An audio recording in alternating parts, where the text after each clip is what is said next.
Alô, pessoal, estamos mais uma vez aqui no Contraponto Podcast. Esse bate-papo bem descontraído, informal, mas com muita informação para todos nós. E hoje, um bate-papo vai ser ainda mais informal, porque nós estamos gravando numa sexta-feira e hoje estou ladeado aqui pelo doutor, nosso convidado especial, doutor Ramon. É um prazer, doutor Ramon, você estar aqui conosco. Obrigado, é um prazer todo meu. Com o doutor Glaidemir Rezende e com o doutor Rafael Ramos. Já conhecidos, né? Caras já bastante conhecidos, né? Então hoje nosso bate-papo, como eu falei, vai ser um pouco mais informal, mas não menos informativo. Hoje nós vamos responder as perguntas que nos últimos 15 dias nós colocamos em nossas redes sociais, das pessoas perguntando, questionando algumas questões relacionadas ao direito das famílias e ao direito criminal. Doutor Glaidemir Rezende, o que você espera desse bate-papo hoje? Vai ser interessante, né? Porque ele nada mais é do que a resposta do trabalho que a gente está fazendo já há algum tempo, né?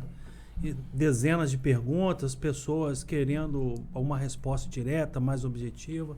Inclusive, agradecer a nossa audiência, né, cara? A gente está cada vez mais aumentando a divulgação, parece que as pessoas estão curtindo.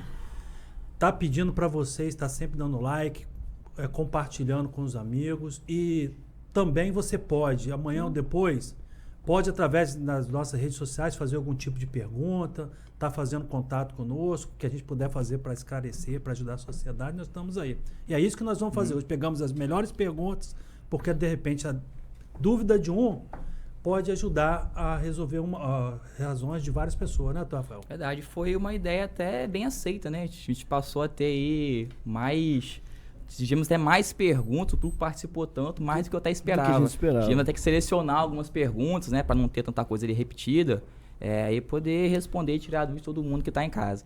Eu quero agradecer aqui a presença do Dr. Ramon Areias. Depois eu já perdi as contas de quantos convites nós fizemos para esse homem, para ele estar presente com a gente aqui. Ele fala assim, eu não levo jeito.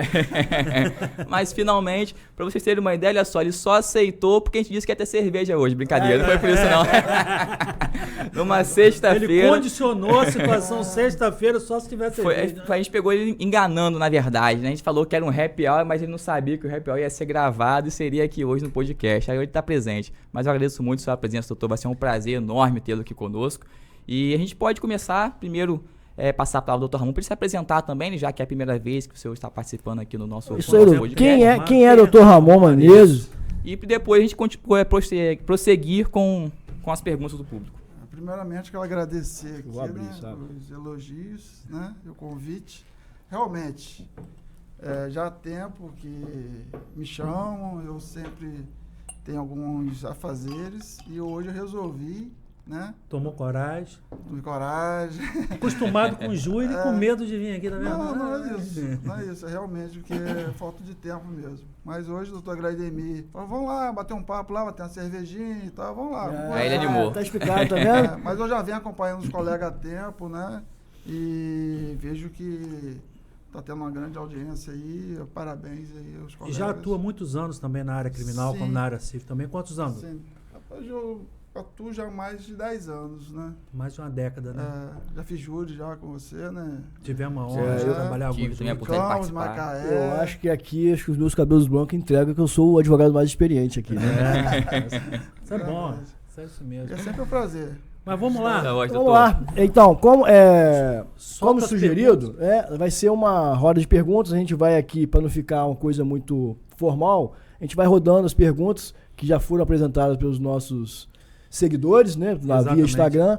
Eu vou ficar respondendo as perguntas que envolvem o direito das famílias e está aberto para o contraponto de todos vocês, ao passo que o doutor Glaidemir e o doutor Rafael irá nos presentear com respostas acerca do direito penal. Pode mandar a primeira pergunta que está aí disponível para a gente, fazendo um favor. Direcionado ao doutor Rafael. Pergunta da seara criminal. Vamos lá. Fui pego no 171, estelionato, e fui chamado do Ministério Público para fazer acordo. Fiz certo em aceitar.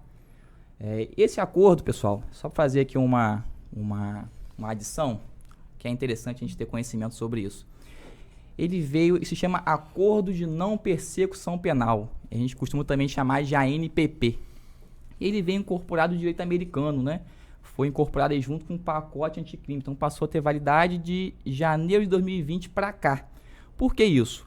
Como existem pessoas que não têm ali uma ficha criminal, como são pessoas que são primárias e o crime, ele não é um crime grave, né? E a pessoa também tem os seus antecedentes favoráveis para isso, para que não seja gasto valores públicos, para que não seja gasto toda uma manutenção de Estado em cima daquele cidadão, lhe é proposto um acordo justamente para que seja evitado, né? Talvez a minha pergunta esteja muito longa, né? A pergunta era para ser curta, mas eu gosto de falar, não tem jeito. Vambora, doutor. Para ser evitado um processo, o Ministério Público ele propõe esse acordo, na qual o agente ele confessa o crime e já paga ali uma espécie de pena, né? Não é bem uma pena na teoria, mas na prática acaba sendo, porque é um valor pecuniário, é ali um trabalho de serviço comunitário. Agora, respondendo a sua pergunta, você fez certo em aceitar? Quando a gente se depara com esse tipo de acordo, é primordial que se faça uma avaliação do caso concreto. Como você chegou ao estado de ser indiciado?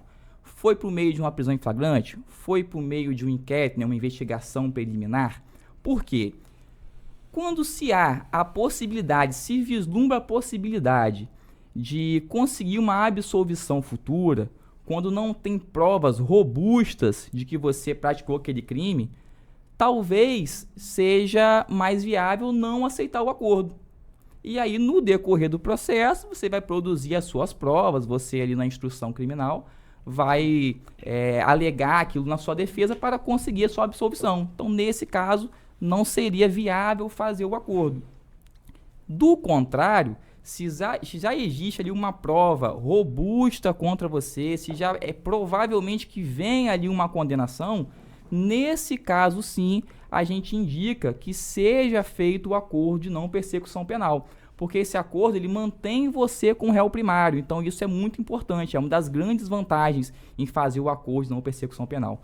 Então, respondendo a sua pergunta, a gente teria que analisar com mais exatidão em cima do seu caso concreto, mas com base no que eu falei, você já consegue ter uma ideia aí do que tinha contra você nesse processo ou não, quais eram as provas contra você, o que tinha a seu favor, para avaliar se de fato foi mais vantajoso fazer o acordo ou não.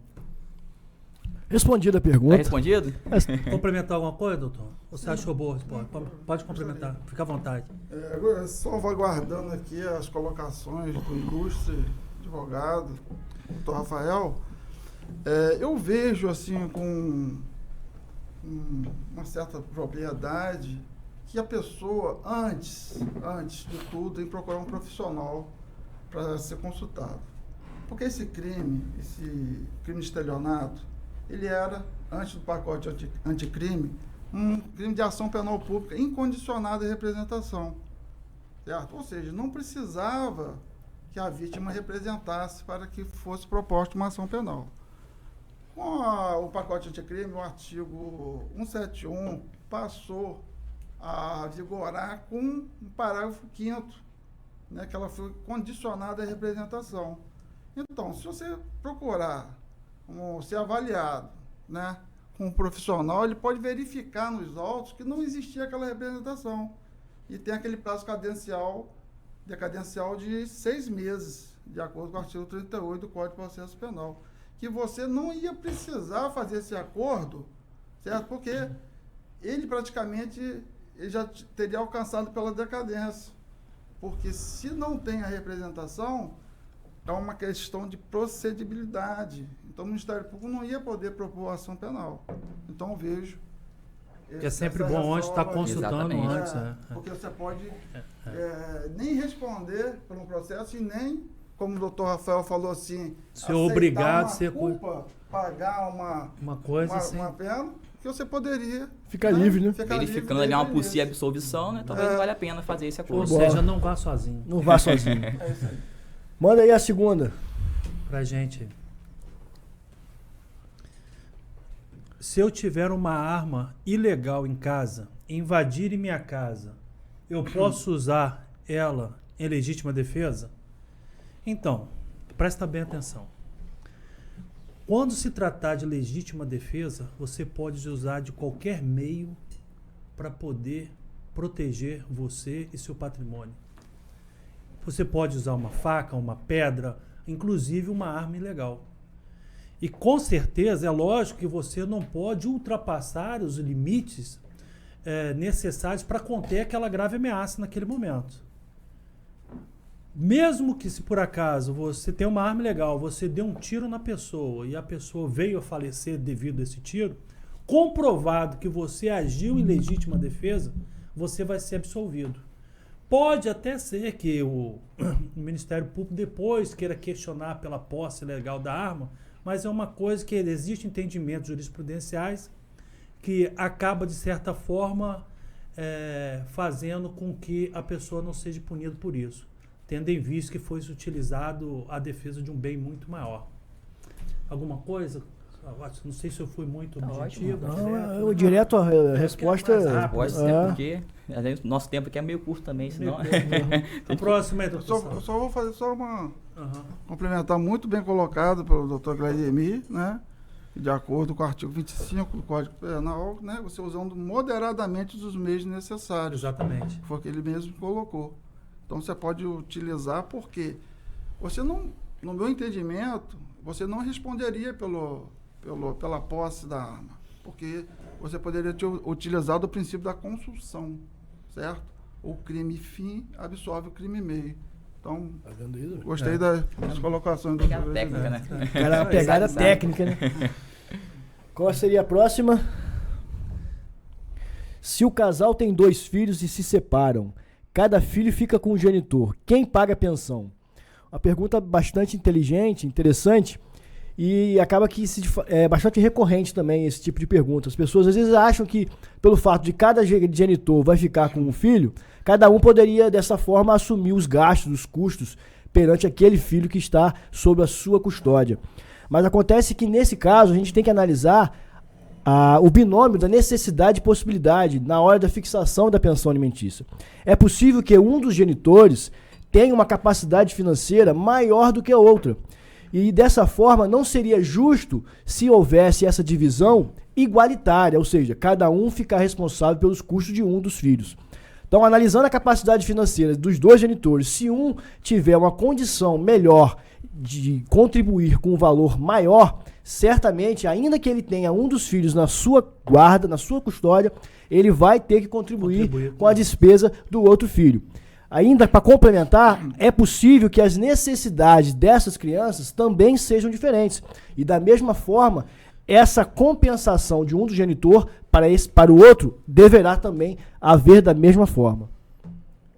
Falei errado, Sérgio? Acho que é por aí, né? É por aí mesmo, É isso aí mesmo. Posso falar? Claro, pode. À vontade, doutor. Muito bem você colocado. Tá em casa, fica em casa. Muito bem colocado aqui, doutor Saulo.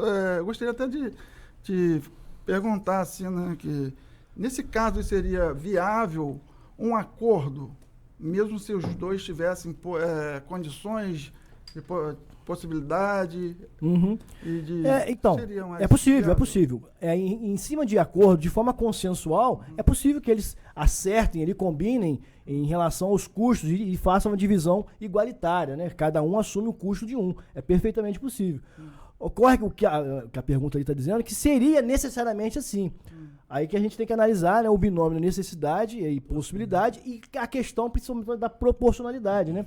Porque às vezes o rendimento de um é muito maior do que o do outro. Então, para que haja proporcionalidade em relação aos rendimentos e aos gastos, é importante que cada um assuma a sua parcela em relação às despesas do filho, ainda que esteja sob a sua custódia.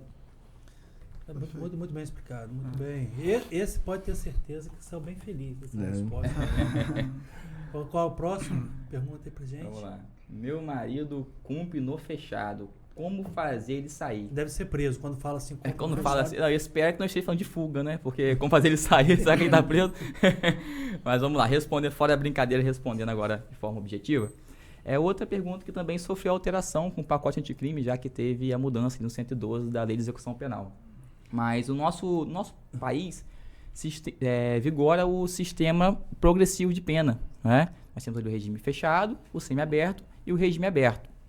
E como fazer ele sair? Existem formas de acelerar esse processo, mas basicamente por por questão de lógica, como fazer ele sair seria cumprindo a pena, já que tem uma pena a ser cumprida, ele teria que cumprir a pena.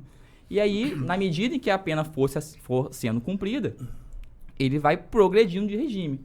Aqui ela fala que está no fechado, certo? Então, o próximo passo seria ali, com o cumprimento da pena, ele viria para o regime semiaberto. Mas como que isso funciona?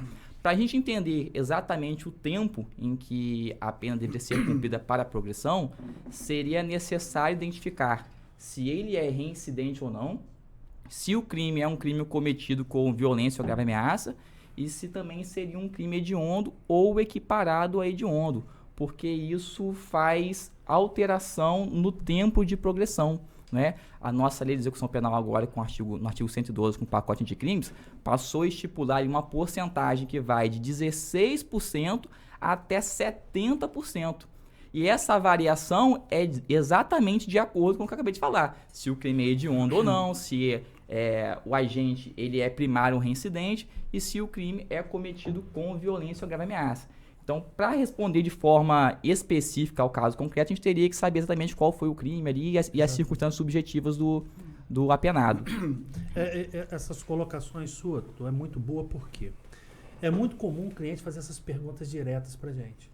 E quando a gente fala assim, eu tenho que analisar o caso antes de dar uma resposta, eles às vezes tendem a entender, poxa, o advogado não soube me responder. Não soube ou não quer responder. Ou não quer responder, né? Até a gente estava no escritório, agora recentemente estava eu e o Dr. Ramon, estamos trabalhando num caso muito complexo aí, que a gente passou praticamente 15 dias analisando 3 processos de quase 600 páginas cada processo. Então, quer dizer, a gente tem que se debruçar muito para poder chegar para o cliente no final e falar, olha, tem um caminho ou não tem um caminho. Né? Então, às vezes, o cliente, a gente fala assim, olha, eu tenho que analisar o processo, eu tenho que ver o processo.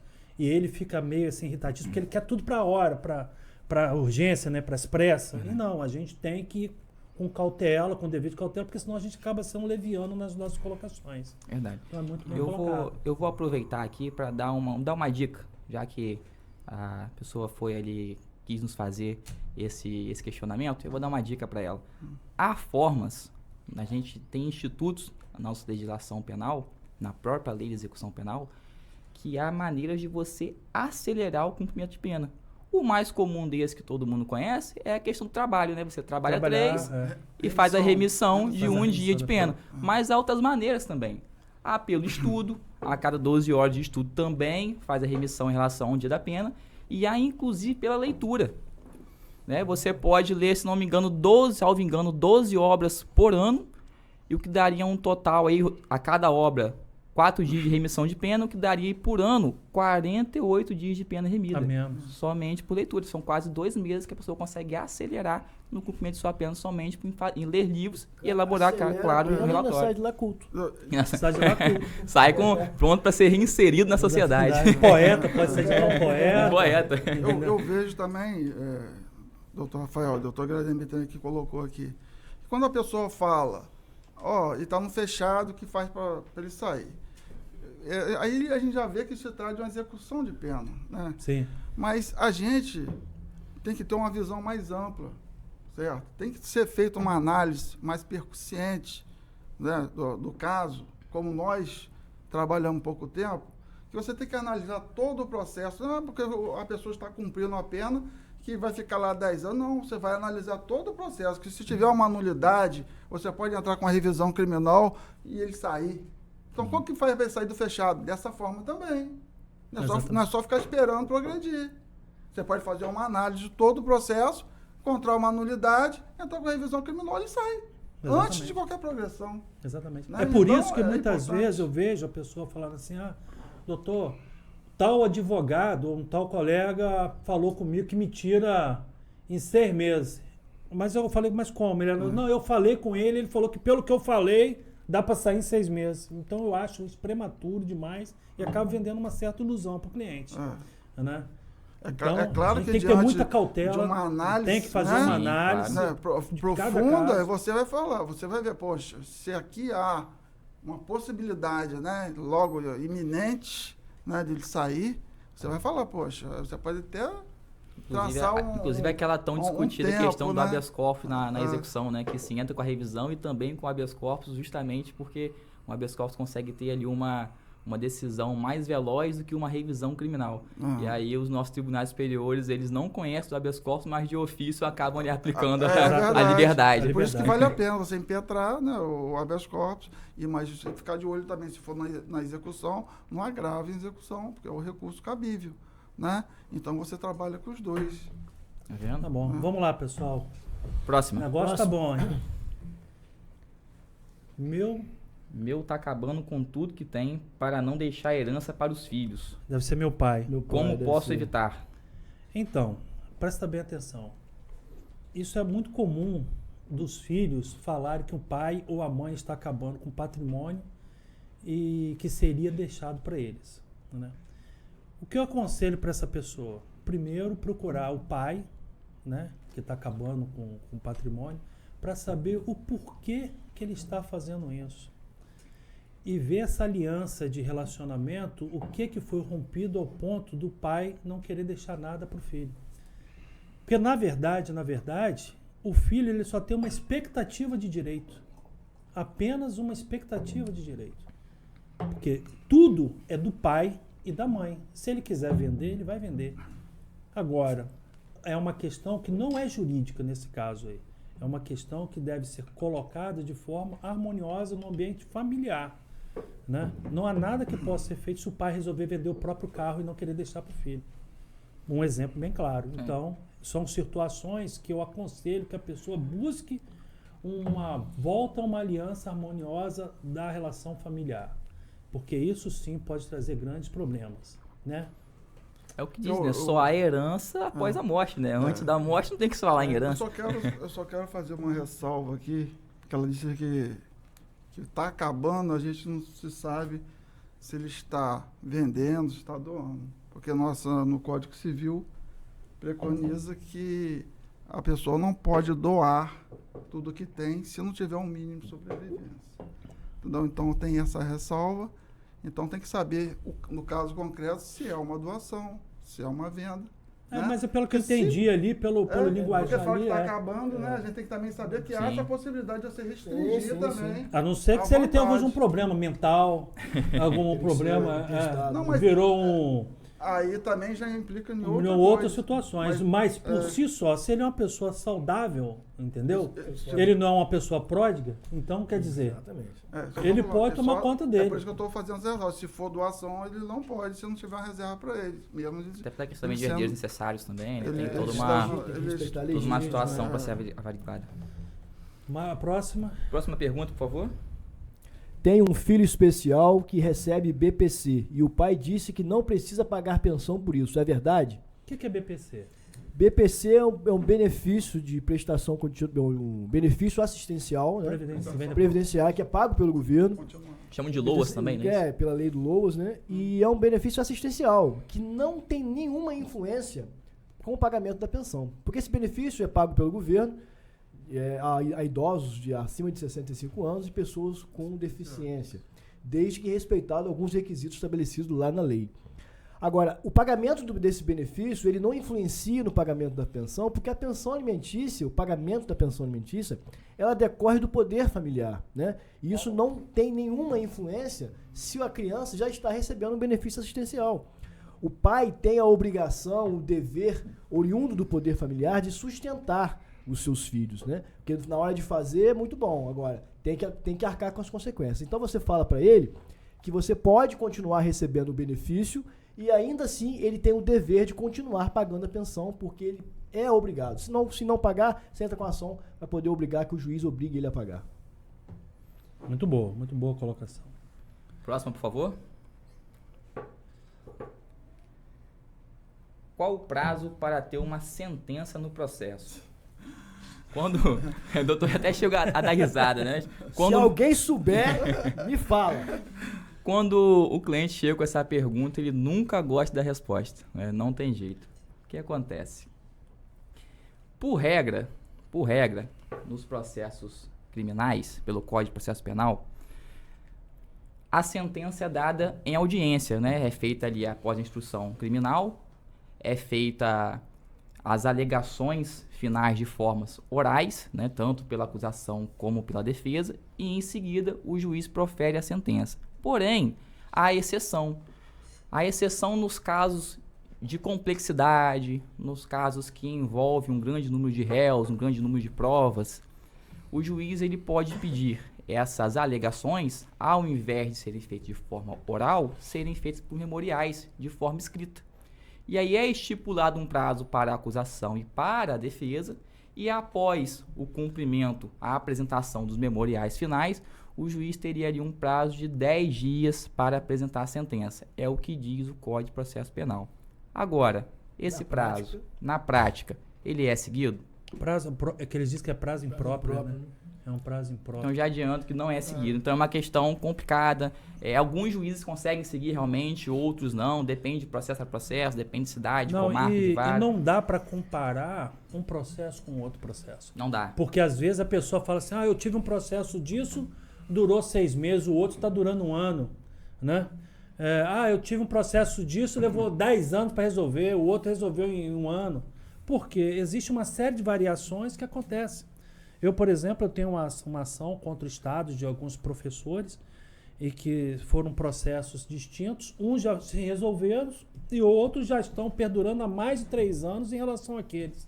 Então, quer dizer, é uma questão que a gente tem que, de certa forma, pautar, porque, infelizmente, o judiciário, a ordem cronológica não é o forte dele. Né? É claro que há institutos para se combater, né? Quando há ali um excesso de prazo, quando não há razões, não há motivos para ter uma demora no final da instrução, uma demora no final para que possa receber a sentença. É claro que há meios de se combater isso, nós temos remédios constitucionais para isso, justamente por meio do habeas corpus, poder tentar travar um pedido de relaxamento em virtude de uma prisão ilegal por conta do tempo. Então, há meios de se combater, mas respondendo objetivamente a pergunta, não é possível dar um prazo em relação a isso, em relação à sentença, infelizmente. Isso que o doutor Rafael falou, né? A gente sabe que não existe mesmo, pela lei, esse prazo. Apenas a jurisprudência, ela fala de um prazo de 81 dias, né? E a partir desse prazo já está em um excesso. Muitas pessoas conseguem até colocar o réu em liberdade. Relaxar a prisão. Então, pela lei, não tem esse prazo determinado. Na jurisprudência, de 81 dias, aqui só para complementar. Vamos lá. Próxima Pode pergunta. mandar a próxima. Meu filho é homossexual. Eu posso excluir ele da minha herança? Não deixar nada? Eita. Não. Pesada, né? Pesado. Pelo contrário, né? O senhor pode estar sendo, inclusive, processado por esse tipo de conduta. Independente das suas convicções pessoais, religiosas, seja o que for, até mesmo pela questão de afeto entre pai e filho, a gente tem que buscar amá-lo sobre todas as formas. Amar não quer dizer obrigar a ele a te amar ou obrigar que ele faça as coisas que você quer, né? Eu acredito que o caminho não é por aí, não existe embasamento legal em relação o fato da pessoa ter lá sua vontade ou suas escolhas, para que venham, de certa forma, a passar a ser indigno de receber suas heranças, né? É aquela questão familiar que a gente deve analisar, né? A gente tem que analisar o relacionamento propriamente dito, né? É uma questão assim que não. Você tem que amar seu filho independente. Isso não quer dizer que você vai aceitar tudo, porque você tem suas convicções, sejam religiosas, culturais, propriamente ditas, mas não ao ponto de querer puni-lo por esse tipo de coisa. Pelo contrário, você pode acabar até mesmo estar sendo punido por esse tipo de conduta. Doutor Saulo, gostaria de acrescentar? Não, eu concordo plenamente. Eu só quero fazer uma complementação aqui, que no caso de exclusão de herança, ele tem que ser indigno, né? Atentar contra a vida do pai. Não é o caso. Não é o caso. Propriamente dito. É uma coisa bem grave mesmo. Uma escolha de vida, de opção sexual. Infelizmente, a gente até vê, desculpa ao cliente, a nosso seguidor aí que falou, mas né? Eu não sei quais são os motivos, mas se for motivos religiosos, eu tenho certeza que o cristianismo não apoiaria esse tipo de coisa, né? Mas fica bem à vontade. Legalmente, eu digo para você que não seria um motivo de indignidade por parte do seu filho. A gente não consegue, a lei não consegue obrigar você a amar alguém. Sim. Mas consegue obrigar você a respeitar, obrigar você a cumprir com as suas responsabilidades, principalmente as responsabilidades como pai, né? E aí, como muito bem colocado pelo doutor, é até lastimável alguém pensar dessa forma, né? Infelizmente. Mas enfim, vamos para a próxima, por favor. Vamos para a próxima. Posso fixar visitação livre com o pai do meu filho? Temos um ótimo relacionamento. O que você acha? Eu acho péssimo. E eu já adianto logo que às vezes alguns clientes perguntam: eu quero deixar a visitação livre, a convivência livre. E eu falo sempre que eu acho péssimo. Por quê? Porque a convivência livre, ou a visitação livre, ela é tudo e é nada, né? Porque ela pode fazer com que o pai vá até a sua casa, a casa da genitora, às 3 horas da manhã, querer buscar o filho. Como pode também o pai se comprometer a buscar o filho numa sexta-feira à tarde e simplesmente não aparecer. De outro lado, fica difícil você exigir e comprovar algum descumprimento dessa convivência se não há um regramento mínimo estabelecido. Então eu sempre oriento: quer deixar as coisas mais flexíveis? Pelo menos mantenha, coloca no papel, faça um acordo e estabeleça uma convivência mínima, pré-fixada, de forma que, eventualmente, caso haja de fato um bom relacionamento entre os genitores, essa convivência livre possa ser, essa convivência estabelecida, ela possa ser flexibilizada, possa ser de forma consensual alterada, mas, havendo discordância, vocês voltam para aquilo que foi pré-determinado ou homologado judicialmente. Então eu sempre aconselho: não faça convivência livre, porque isso é péssimo, tanto para o pai quanto para a mãe. E uma coisa também, para complementar o que você está falando, é o seguinte, que se a pessoa chega a ir ao judiciário para poder pactuar um acordo, é porque ele está colocando um terceiro para decidir no lugar dele. Porque se a convivência fosse tão harmoniosa, fosse tão boa, se a convivência fosse tão perfeita, ele não precisava ter ido para o judiciário. Então, já que vai para o judiciário, tem que ter um regramento que garanta também o direito da criança. O que o doutor Saulo bem falou aqui, é que quantas crianças ficam no final de semana esperando o pai e o pai não aparece? Né? Quantos danos? Eu já tive um relato de uma criança que dormiu em cima do muro da casa esperando o pai chegar. Olha só que absurdo que a gente chega. Então, quer dizer, são situações que a pessoa... E quando nesse caso, quando está livre essa convivência, faz com que não possa nem ser exigido judicialmente a aplicação de uma multa, não pode... E em caso contrário, às vezes acontece muito do pai pegar, ou da mãe, aquele que não é o detentor da guarda, pegar a criança e vou passar um final de semana. Como não há uma fixação, uma convivência pré-determinada, ele pode pegar, passar um final de semana, só vou entregar na outra semana. Você nem vai conseguir exigir nada na delegacia. O pai do meu filho não entregou ele um dia que tinha que devolver. Qual é o dia que tinha que devolver? A convivência é livre. Ele pode ficar hoje, pode devolver amanhã. Então, assim, eu sempre aconselho os meus clientes: não faça convivência livre. E complementando isso que o doutor falou muito bem, se você busca o judiciário, que você está terceirizando uma decisão que é importante, que deveria sair de dentro do seio da sua família, que é definir como é que vai ser a convivência de genitor e genitora, você certamente já tem um conflito. Então, quando você busca o judiciário, você já está perdendo. Ambos já estão perdendo. Então, faça uma convivência, pelo menos mínima, mas faça. Eu também eu comungo dessa mesma opinião. Entendeu?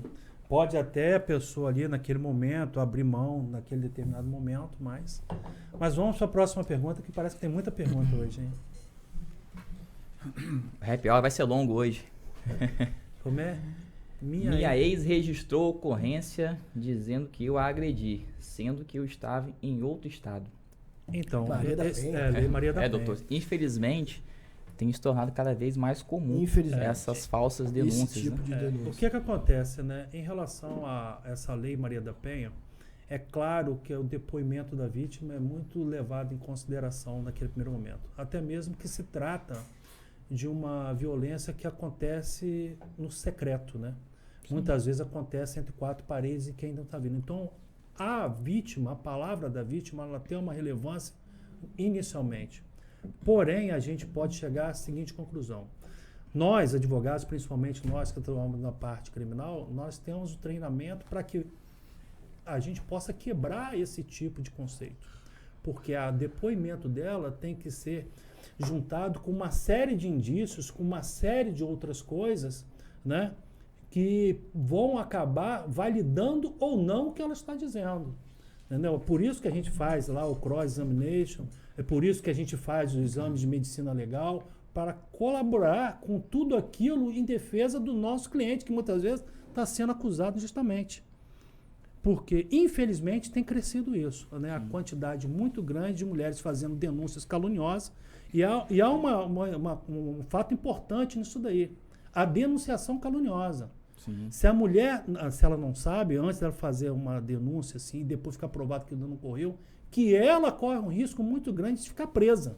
Sim. Pela denúncia que ela fez. E principalmente se, por acaso, de certa forma, a pessoa for levada ao cárcere.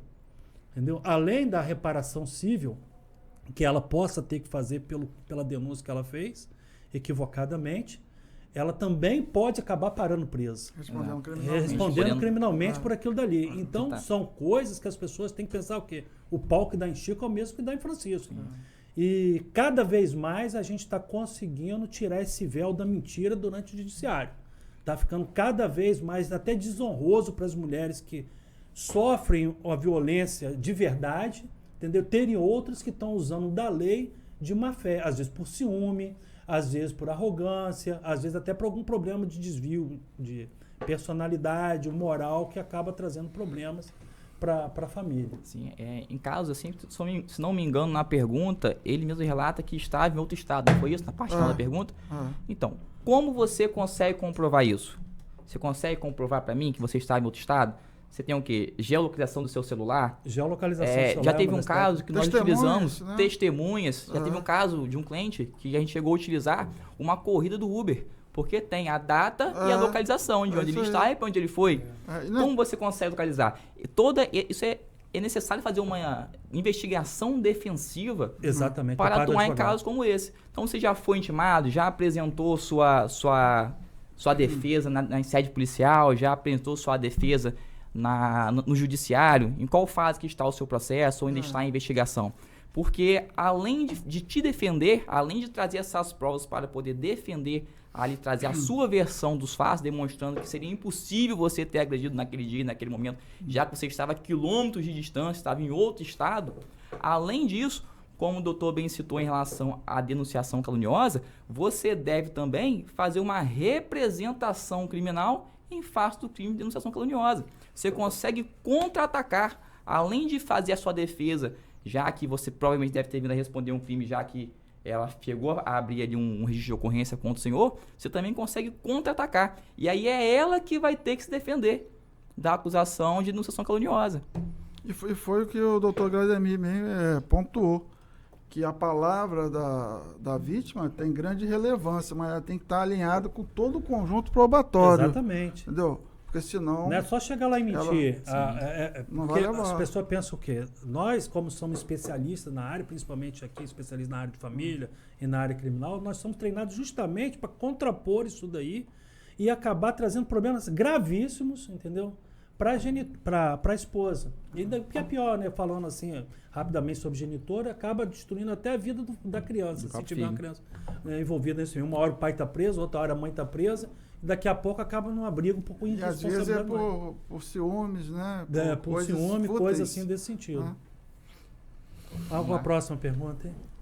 Doutor Saulo, queria complementar alguma coisa? Não. Já está bem.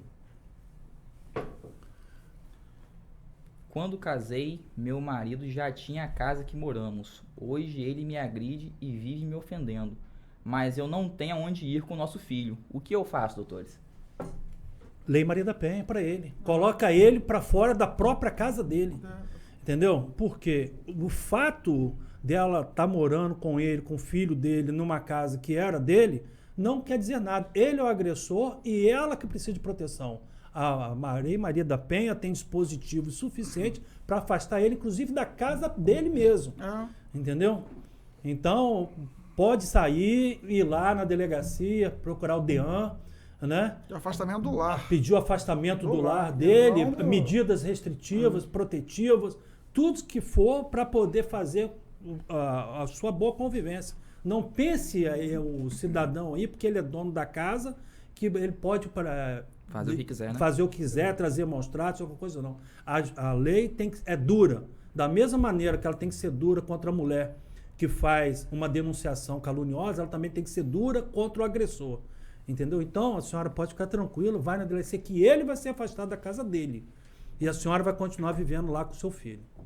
Só alguma coisa complementar?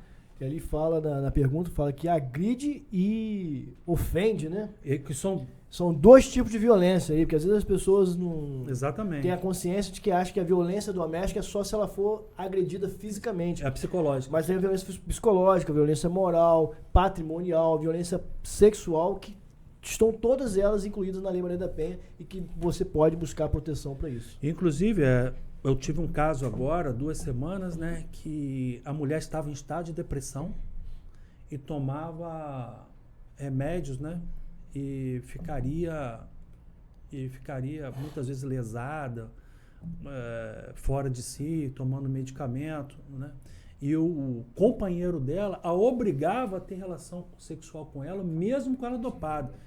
Crime de estupro. De vulnerável. Entendeu? De vulnerável. Gravíssimo. Entendeu? Não pode ser feito isso. Entendeu? Mesmo que se for esposa, se for marido, tiver certidão de casamento de 10 anos, não pode fazer isso. Não pode violar a intimidade dessa forma. Entendeu? Então, isso daí tem que ficar bem claro. Ah, porque era minha esposa, eu estava lá querendo satisfazer os meus interesses sexuais.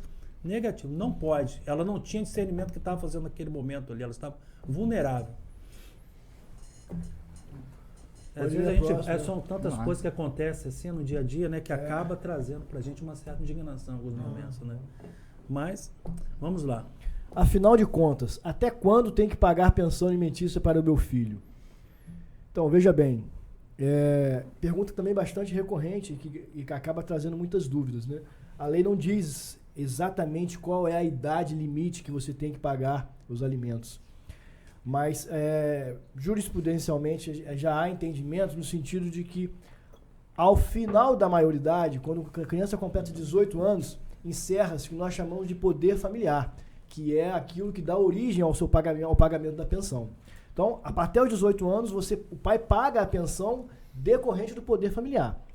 A partir dos 18 anos, há um entendimento jurisprudencial que ele deve continuar a pagar essa pensão alimentícia desde que o filho ou os filhos continuem estudando, seja em curso técnico ou um curso universitário. Só que agora, o pagamento dessa pensão, ao invés de ser decorrente do poder familiar, ele é decorrente da solidariedade familiar que deve haver entre pais e filhos.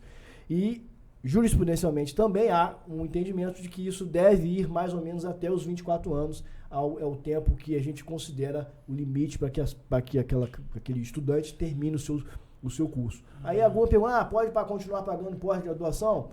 Em regra, é até os 24, 25 anos, encerrando a graduação, porque já presume-se que aquela pessoa já pode se sustentar sozinha. Isso de forma geral. Agora, há casos em que essa pensão pode ser estendida mais, quando tem alguma deficiência, ou quando essa pessoa não consegue se sustentar pelos seus próprios meios. Agora, dentro disso daí também é o seguinte, né? Às vezes você está dando pensão, você tem um filho lá de 17 anos que resolveu se casar. Uma filha resolveu se casar. Perdeu a pensão. Perdeu a pensão. Bem colocado. Porque tem pessoas que... O casamento uma que faz extinguir a pensão. Não só o casamento, a união estável. Porque às vezes você está pagando pensão para seu filho, ele mora até em outro estado. Ou para sua filha e ela está lá vivendo união estável com outra pessoa. Perde a pensão. O que é diferente, e às vezes as pessoas confundem, mas é quando a filha engravida. Mas ela engravidou do namorado. eu vou ter que continuar pagando a pensão. Diferente. Agora, eu acho que vai ter mais um motivo para continuar pagando. Mais uma necessidade. Pensão, né? A necessidade dela aumentou ainda mais. Não que você tenha a obrigação de pagar para o neto, mas, pelo menos não nesse princípio. Mas para sua filha você vai continuar pagando, desde que ela não esteja casada. Agora aconselha ela a fazer o quê? Alimentos gravídicos, né? Exatamente. Ela entrar, tô com o bebê na barriga, manda ela estar com pedido de pensão lá pro bonitão lá que... Ou seja, o avô não vai ser o único a arcar com isso. Não vai ser. Alguém vai ter que dividir. A responsabilidade do genitor tá ali também. Vai receber 2 pensões. A próxima... Rapaz, é muita pergunta, hein? Como foi fazer? Esse foi o nosso primeiro quadro em que a gente faz com perguntas e respostas. O pessoal pode continuar mandando perguntas. Que vai essa aí é direcionada aos jovens advogados. Ó. Como foi fazer a sua primeira audiência? Eu já não lembro mais, doutor. Não Rafael. lembro mais, Traz mas você. eu vou pedir. Traz você. Vou fazer melhor. Hoje aqui a gente tem um convidado especial, a primeira vez dele, eu vou fazer ele voltar lá no tempo. Vai voltar lá atrás para poder lembrar como que foi a sua primeira audiência, doutor Ramon. Fala pra gente, por favor. Eu acho que foi uma audiência trabalhista. Trabalhista? Eu acho que foi. Foi ali na Alberto Torres. Me desculpa os advogados trabalhistas. Foi uma audiência trabalhista que quando a gente se forma, né? A gente faz assim, o que aparecer a gente faz, né? Ainda tá buscando seu caminho no mercado. Aí foi até de uma pessoa, até da família e tal. Vamos fazer. Fui lá e fiz, né? Audiência, né? A gente fica muito apreensivo nisso, né? Mas depois a pessoa vai acostumando, a pessoa sempre lê muito, né? Audiência UNA. Foi UNA? Foi UNA. Até a pessoa brinca com todo respeito, né? Que a justiça do trabalho não tem juiz, tem bandeirinha, né? Porque o cara fica juiz. Vamos fazer um acordo? Qual é a proposta de acordo? Então é tudo mais tranquilo, né? A minha primeira audiência, o que acontece? Eu usei um outro caminho, que foi ter do meu lado uma pessoa mais experiente. É tipo atravessar a rua com alguém segurando na mão. Sei. Então minhas primeiras audiências foi uma criminal que eu fiz há mais de 10 anos atrás, e eu estava acompanhado de um bom criminalista da época, então praticamente ele foi caminhando. Eu acho que para quem está começando a advocacia, a melhor coisa que tem é ter um padrinho, estar acompanhando, sem dúvida nenhuma, tá levando e segurar um pouco o afã, né? Bem, isso me boas lembranças. A minha primeira audiência tem algum tempo. Eu tinha 21 anos. Doutor. 21 anos. Eu tinha acabado Tinha tempo isso. Recém-pegada a carteira da OAB e fui fazer uma audiência na vara civil, um processo na época, rito ordinário, uma audiência de instrução e julgamento. Na segunda vara civil. Lembra do juiz? Lembro, muito perfeitamente. Dr. Sebastião Rugier Bolelli. Um juiz excelente, extremamente técnico. Nossa Senhora. Muito. E à época, um dos poucos juízes que davam a sentença na audiência. Então você já sabe o que acontece, né? Sentença na audiência, alegações finais orais. Então, meu amigo, quando ele falou, só que eu já sabia, né? Quando ele falou, doutor, alegações finais orais, mesmo sabendo, já deu aquela tremenda, gela. Cliente te olhando ali naquele momento. Do lado, eu com 21 anos, você imagina. Mas até que o processo não era nada tão complicado. Deu pra fazer. Vírus consumidor, deu pra fazer. Mas deu aquele frio na barriga. Todo mundo passa, por mais que você se prepare. Eu, por exemplo, assim como o doutor Glademir relatou, eu também tive a oportunidade de sempre estar acompanhado com outros advogados mais experientes. Ainda na época da faculdade, eu tive a oportunidade de fazer estágio durante muito tempo, né? Inclusive no escritório da qual estou hoje, na qual compartilho com os doutores aqui a nossa sociedade. Mas, então eu pude me preparar. Ainda quando estudante, eu pude participar não só em assistir algumas audiências, mas também fui jurado. Então eu fiquei praticamente 1 ano aí servindo como jurado, vi muitos júris ali, né? Votei pela absolvição, votei por condenação. Então, em relação à experiência como assistido, eu tinha uma longa experiência. Mas é claro que quando você assume as rédeas do processo, quando você está com a carteirinha no peito, você tem que chegar ali. E é você que faz todas as interdições, você que faz todas as alegações, você que faz a inscrição ali do cross-examination. Quando você tem essa responsabilidade, é diferente. Não importa se você está com alguém do seu lado, quantas audiências você participou assistindo, Mas quando você é o advogado da causa responsável, sempre dá um friozinho na barriga. Sim. Mas é normal, eu acredito que em toda profissão tenha isso, né? É até a busca por querer fazer o melhor. Exatamente. Né? A responsabilidade, esse frio na barriga, ele tem que continuar. Isso aí, é isso que eu falo. Dizem que quando termina, se você não tiver mais esse frio, exatamente. Você perdeu o amor. Você perdeu a vontade mesmo, né? Então, a próxima pergunta aí pra gente. Minha ex inventou que eu a agredi e a justiça está me impedindo de entrar na minha própria casa. O que faço? É a mesma história. Mesma história, né? Mesma história. É uma questão que a gente falou da agressão caluniosa. Provando a calúnia, né? Né? Porque ela está imputando falsamente um crime, né? E poderá representar para uma denunciação caluniosa, né? O problema é que ele está sendo impedido de entrar na própria casa de maneira injusta, né? O que é que eu aconselho a ele? Vamos começar pelo simples, né? Procurar um advogado.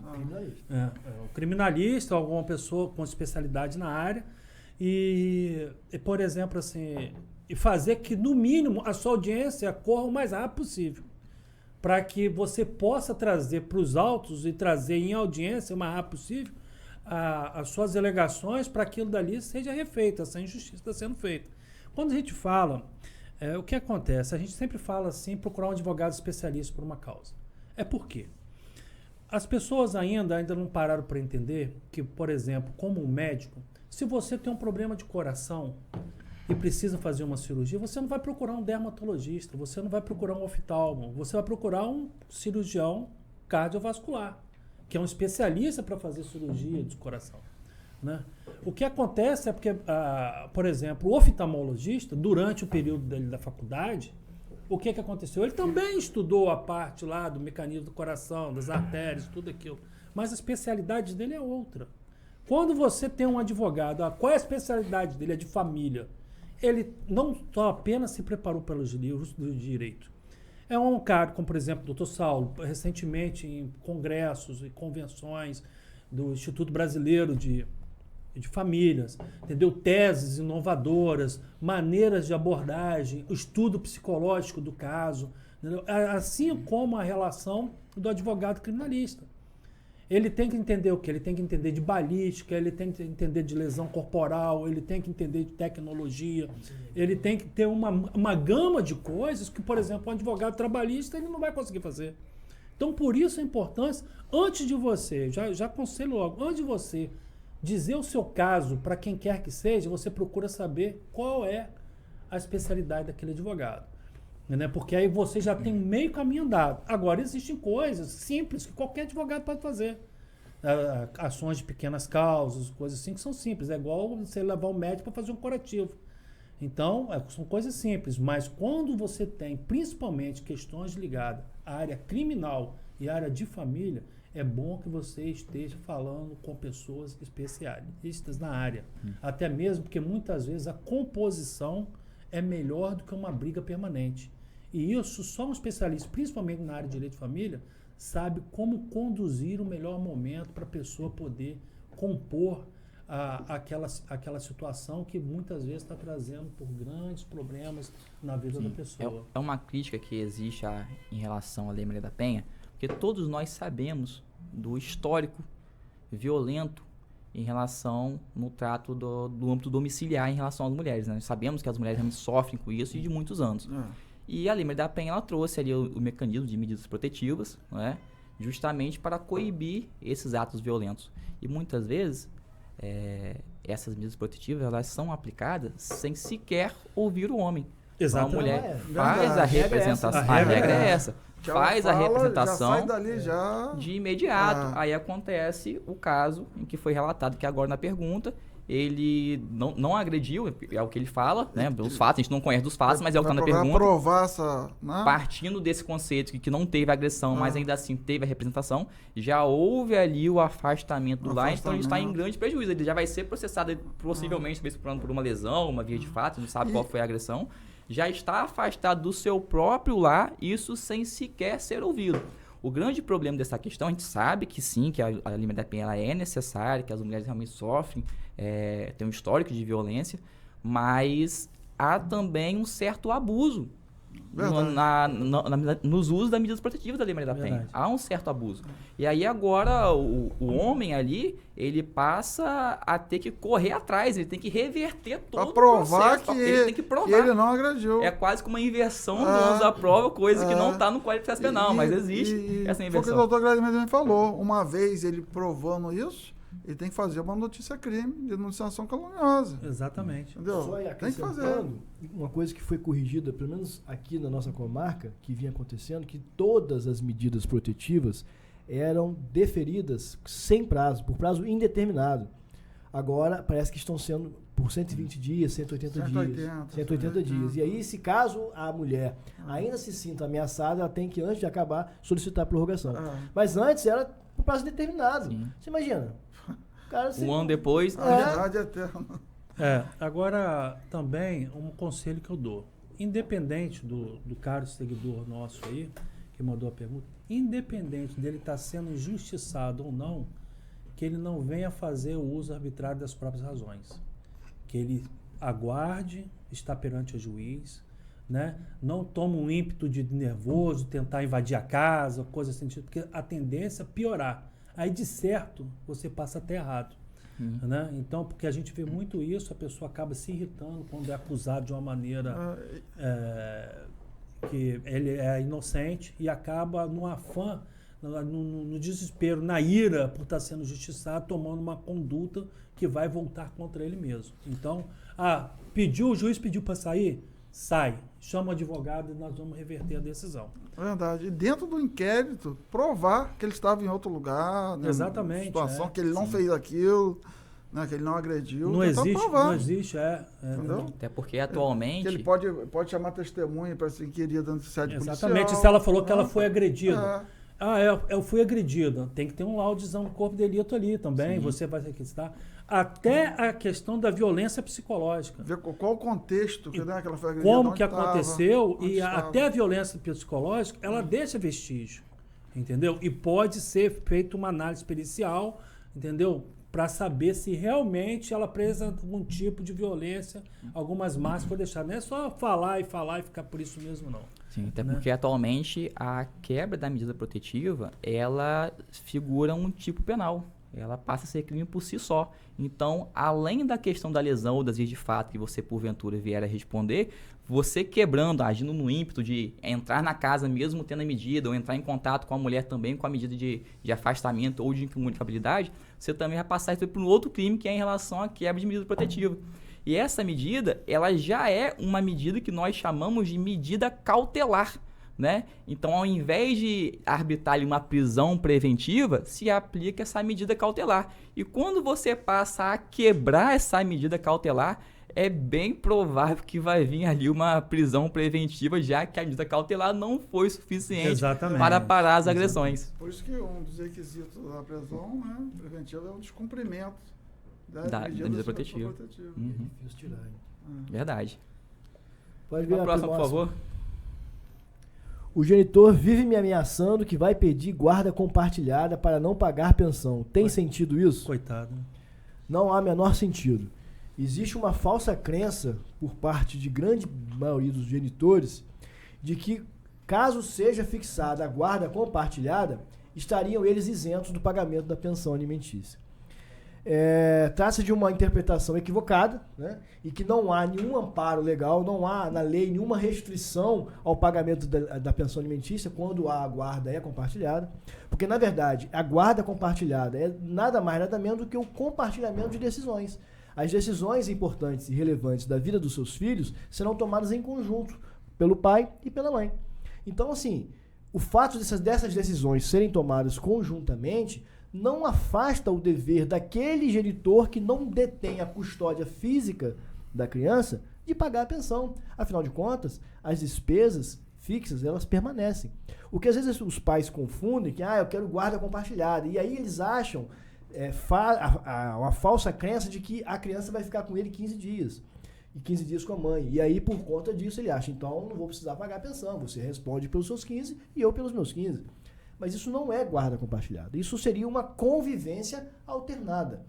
A guarda compartilhada vai ser somente as decisões importantes que vão ser divididas. independente se essa convivência vai ser em finais de semana alternados, ou durante a semana, ou até mesmo de 15 em 15 dias. Mas o importante é que já há enunciado jurisprudência pacífica no sentido de que a guarda compartilhada não afasta o dever de pagar pensão alimentícia. Respondido? Espero que tenha respondido. Muito bem explicado. Muito bem respondido, por sinal. Próxima, por favor.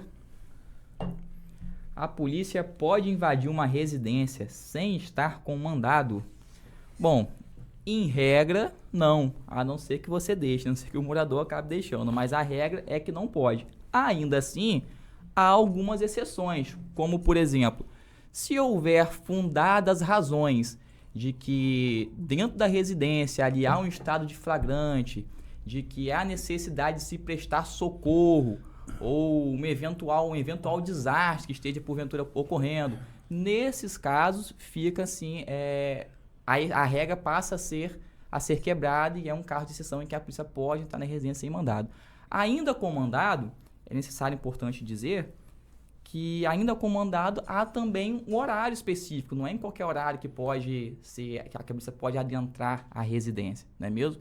Mas o que a gente vê é que em algumas atuações policiais, sobretudo quando os processos judiciais chegam ali na terceira instância, ali nos tribunais superiores, na terceira e na quarta instância, é que a gente costuma ver muitos casos de nulidades, né, de flagrantes que, na verdade, não tinha ali aquela situação de fato já bem, aquele flagrante já bem montado, já bem preparado, que a pessoa pode visualizar com mais facilidade, que a polícia acaba de forma coercitiva entrando na residência. Então a gente acaba se deparando com esse tipo de situação e eu acredito que a pergunta seja até voltada justamente por isso, porque a gente vê muito abuso de autoridade por parte da polícia em entrar na residência sem ter de fato o estado de flagrante. Não basta que você apenas entre lá e encontre algo de ilícito. É necessário ter uma investigação prévia, né? Você precisa ter ali indícios que possam justificar a sua invasão, a invasão policial dentro de um imóvel. A gente vê muito caso, né, no cotidiano, policiais proferindo que o morador franqueou a entrada. Ou seja, e foram encontradas drogas dentro do imóvel. Será que o morador ele vai produzir uma prova contra ele? Sabendo que tem algo de ilícito na residência? Se ele tem uma droga, ninguém fala, pode entrar, só pode ficar à vontade. Então a gente já está vendo aí que a jurisprudência não está aceitando mais isso, né? E a gente vê muito isso, né, nos autos do flagrante ali. Foi franqueada a entrada. E sem ler os direitos deles também, né? No termo de declaração, é posto ele sim, que ele franqueou, que ele aceitou. Às vezes o cara é prego na rua, né, na moto, na rua, e aí a polícia leva ele na casa dele pra poder... E diz que ele autorizou. Ele vai ver, ele disse, não, lá em casa tem algo especial. Não, vamos lá que eu vou autorizar o senhor a entrar no meu imóvel, entendeu? Tem droga lá dentro. Não é assim, né? Não, e nesse caso aí, é bom a gente trazer... Eu e o doutor Ramon estava no processo em Italva. Foi em Italva que a gente fez lá, do tráfico? Sim. Do suposto tráfico? Então, olha bem o que o policial disse. Disse que encontrou o nosso cliente.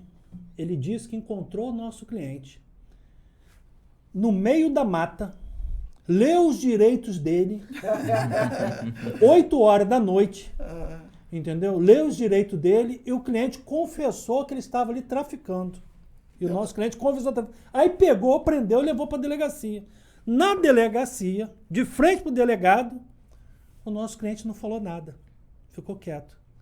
Aí o policial queria que o juiz acreditasse que ele confessou uma coisa na calada da noite no meio do mato. 4 policiais armados. 4 policiais armados.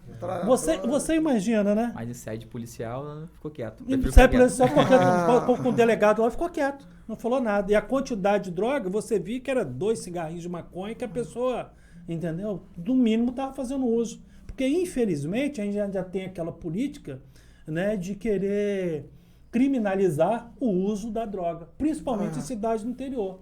Não tinha balanço, não tinha dinheiro, não tinha nada. Isso é a questão.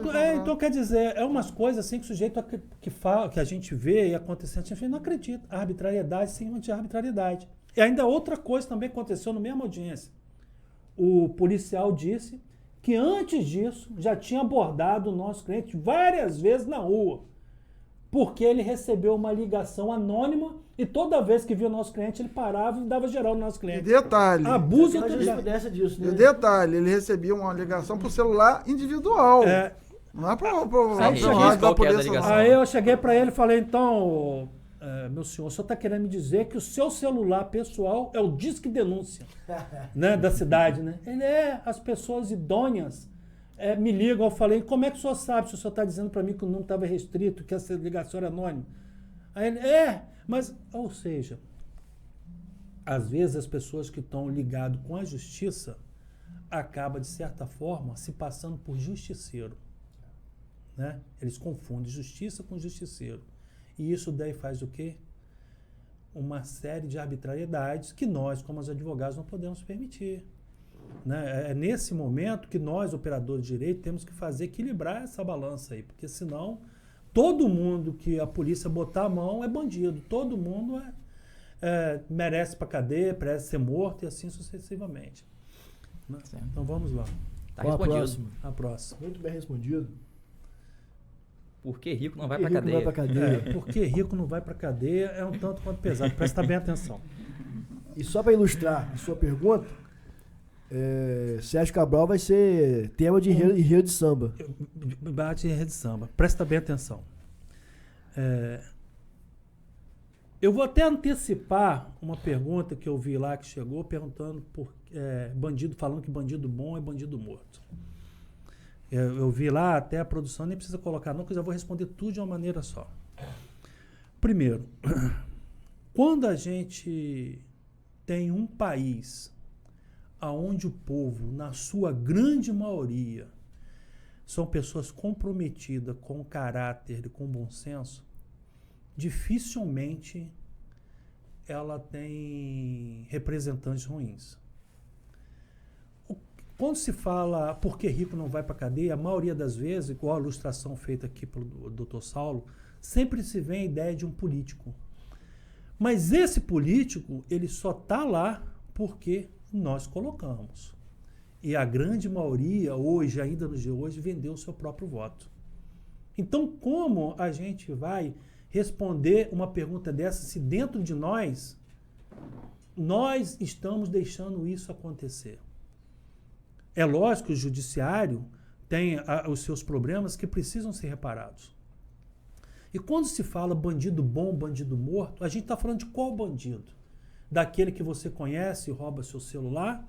Ou a gente está falando daquele bandido de estimação? É aquele político corrupto, desonesto, que mata várias pessoas e você continua votando? Porque ele também é bandido. Então, qual bandido a gente está falando?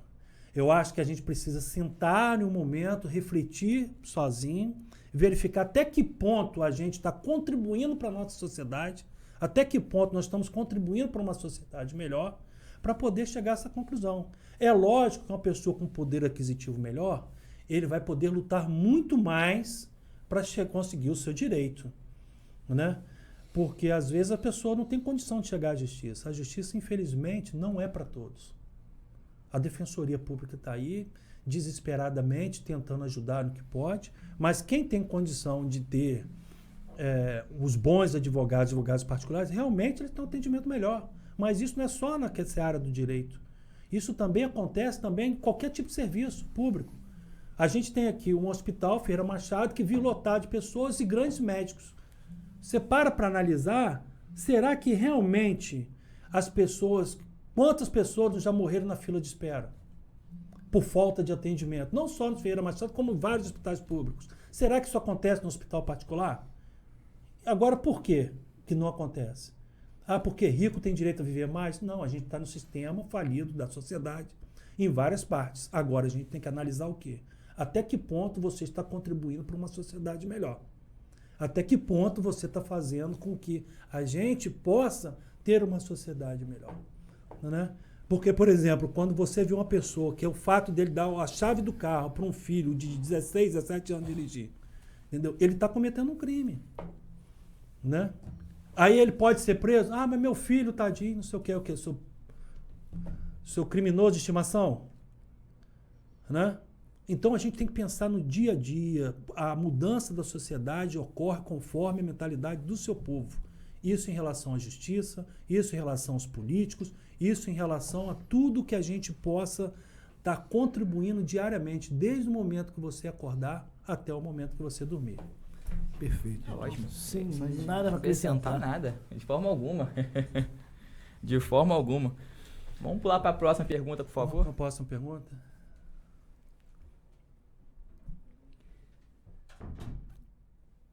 Se eu fizer um contrato de namoro, afasto a união estável com a minha namorada? Isso é interessante. Vou até repetir contrato de namoro. Se eu fizer um contrato de namoro, afasta a união estável com a minha namorada? Veja bem, meu amigo. Eu não sei quais são as suas intenções, nem o nível de relacionamento que você tem. Mas a primeira coisa que a gente tem que falar é que a união estável é uma situação de fato. E o contrato de namoro, de fato, ele vem para tentar afastar a caracterização de uma união estável.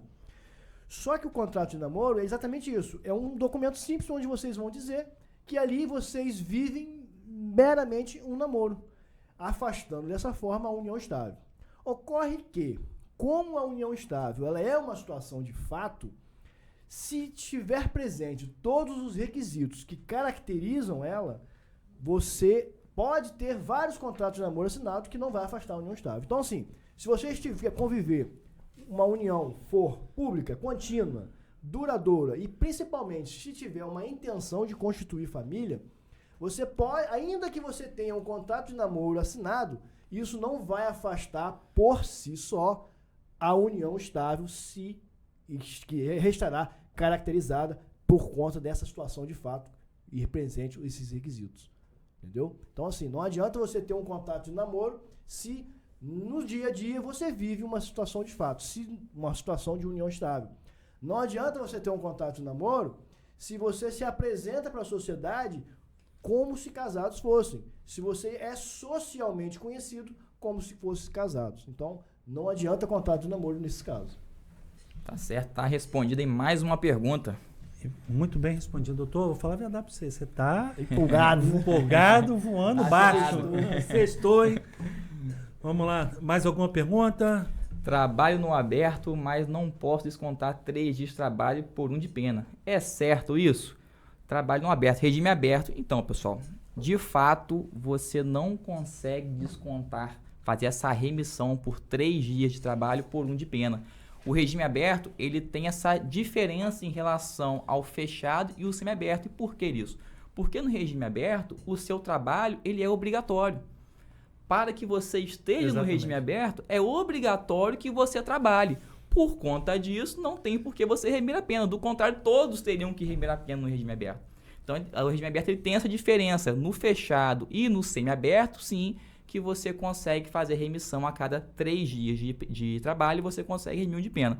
Ainda assim, eu dei uma dica mais cedo em uma das perguntas, logo a gente começou o podcast, mas eu vou passar novamente aqui a dica caso você não tenha acompanhado a pergunta anterior. E para ser também mais direto à sua pergunta. Em relação ao dia de trabalho, você não consegue remir, mas você consegue fazer remissão pelo estudo, pode ser ensino fundamental, nível médio, superior, curso profissionalizante, e também você pode fazer remissão pela leitura. Isso aí, é o caminho. É o caminho. Mais alguma pergunta? Mais alguma? Hoje o tempo Hoje tá... Essa é a boa. gente vai ter que marcar outro dia para fazer essas perguntas. O pai da minha filha paga pensão boa e sempre manda ótimos presentes, mas não a vê há mais de 2 anos. Interessante isso. Então vamos lá. Esse pai, ele cumpre com a sua obrigação material de pagar a pensão alimentícia. E aí, só que ele dá ótimos presentes, né? Só que eu costumo dizer que o melhor presente que um pai pode dar é a sua presença. Então, se o pai cumpre com a sua obrigação, isso não é ele não está sendo bonzinho em ajudar em pagar a pensão. Ele está cumprindo com a obrigação dele. Agora, essa dívida, caso ele deixe de pagar, na justiça a gente pode cobrar. Agora, a dívida que ele está fazendo crescer de não estar presente na vida do seu filho, essa dívida sentimental é a vida que vai pagar. Então, assim, não adianta um pai ser presente pagando a pensão se ele não é presente na vida do seu filho. Então, não há presente maior que ele possa dar, é o convívio diário com o seu filho. Então, isso, para esses casos aí, há inclusive indenização por abandono afetivo. Então, caso você queira, se esse pai continuar se fazendo ausente na vida do seu filho, é possível que você busque o judiciário para que ele seja punido através de uma indenização por abandono afetivo. Tá certo, tá respondido mais uma. Pessoal, eu acredito que esse tenha sido, se não o podcast mais longo, um dos, com certeza. Eu acho que foi o mais longo. A gente hoje se empolgou. Não sei se foi por conta da sexta-feira ou se foi por conta da cerveja ainda. Algo foi diferente. Nobre do doutor. Doutor Ramon, a gente agradece aqui a sua participação. Fique sabendo que a gente vai te incomodar muito mais vezes para que você possa estar com a gente. Agora perdeu o medo, é igual a primeira audiência. Depois que... Medo eu nunca tive. Ele teve falta de tempo. Porque eu sei o que eu falo, eu não vou ter medo, né? Tá certo, eu sei. tá certo. Foi falta mesmo de tempo, né? Isso aí... Mas tá certo, foi um prazer ter você aqui conosco. Foi igualmente. Já deixamos o convite aberto para os próximos bate-papos. Foi muito legal, eu quero agradecer também.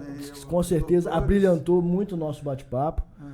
Com a sua, sempre a técnica apurada, né, dentro do direito penal. Tenho certeza que eu aprendi muito também. Esse aí tem vários códigos de processo na cabeça. Não perde nada. O cara que passa férias lendo código de processo. Na beira da praia. Levou o Vadimeco, pra quem não sabe, que é o livro de todos os direitos, leva pra praia, fica lá. A gente tem que levar, né? Nossa arma. Gente, queria agradecer mais uma vez a todos que estão nos assistindo. Entra lá no nosso canal, siga a gente lá também no canal no YouTube e o nosso Instagram. Tá aí na tela aí, a gente aceita você ir lá e dar um clique lá, beleza, Anderson?